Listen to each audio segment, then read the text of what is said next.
ప్రాథమిక పాఠశాలలో నూతన టాయిలెట్స్ నిర్మాణానికి భూమి పూజ.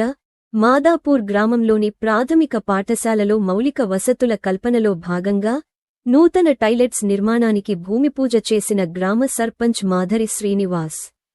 గ్రామంలోని ప్రభుత్వ పాఠశాలలో చదువుతున్న విద్యార్థులకు మౌలిక వసతులు కల్పనలో భాగంగా ఈ కార్యక్రమం చేపట్టినట్టు సర్పంచ్ మాధరి శ్రీనివాస్ తెలిపారు.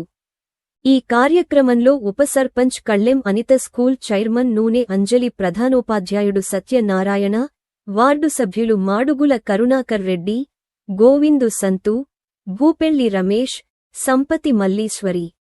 నాయకులు కళ్లెం మల్లారెడ్డి, సుంకర రమేష్, ఆసరి శ్రీనివాస్, ఆసరి పరశురాములు, కుమ్మరి రమేష్, సంపత్ శ్రీనివాస్, రౌండ్ల సుధాకర్, దమ్మగళ్ల శేఖర్, పారునందు శరత్, ఉపాధి హామీ మెట్ దమ్మగళ్ల అనిల్, కారోబార్ రాకేష్ మరియు పాఠశాల సిబ్బంది తదితరులు పాల్గొన్నారు.